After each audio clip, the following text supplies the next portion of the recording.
Lalaking subuot ng agaw ng kutsilyo sa sarong tiyendahan ng karne sa syudad ni Naga, nakuha na ng CCTV na duguan mantang nagdadalagan. Uyan report ni Jessica Kalinog. Nakuanan sa CCTV footage ang sarong lalaki na duguan na anbado asin maruluyan ng naglalakaw kan makaabot sa parteng Inikan Bulusan Street, Barangay Dayangdang sa syudad ni Naga. Kung saan kan makalampas sa kotse, bigla na sa naining tuminumba. Makalihis ang pirang segundo, pinorbaran pa man kaining magtukaw. Alaga day na talaga kaini kinaya, asin liwat na buminulagta. Sigun ki Police Major Ray Alvarez kan NCPO Station 5, pasado sa saindang naging investigasyon. Nagpasiring subuot ang lalaki sa sarong karnehan sa Barangay Balatas, asin naghapot kung gurano ang kilo kan karne. Mantang pigsisimbag kan paratsenda. Bigla na sa nasubuot pigkua kaini ang butcher's knife o kutsilyo kan paratsenda, asin tulos na nagdalagan pasiring sa Barangay Dayangdang. Naglakaw siya, nagdadalagan, habang nakabalyo sa duman sa Elerang Dayangdang, sinasaksak niya ang sarili niya. Duman sa may parting dugo nito, nakahigda. Pag-abot na sa tao, yun na ito. May abot na ang pulis, ambulansya, piluan na siya. Nagsapo subuot nin maabot sa 8 hasta siyam na saksak sa hawak ang lalaki, asin tulos man na naidalagan sa ospital.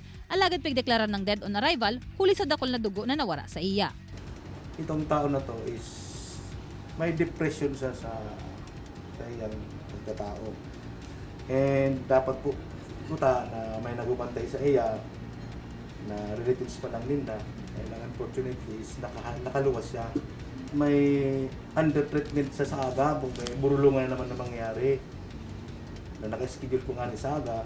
Kaya lang, sabi nga ni kaya, nangyari itong mga dahil man dapat mangyari. Siyempre namumuna ang pamilya.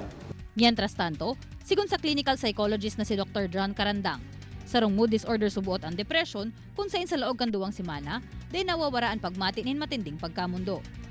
Alagad nabubulong man subuot ini kung maagapan asin padagos na matutukan. Ang kailangan natin dito sa mga taong may depression is una, medication. Pangalawa, constant yung o regular yung session ng therapy.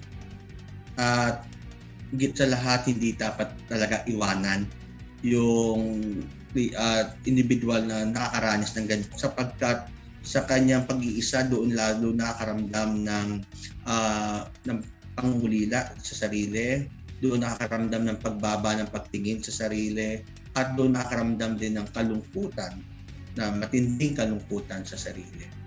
Sa huri, nagpatanid man si Dr. Carandang sa publiko na bantayan ang ABC kan sa tuyang mga kabisto o sa tuya mismong sa diri. A. Affective o pagmati. B. Behavior o hiro.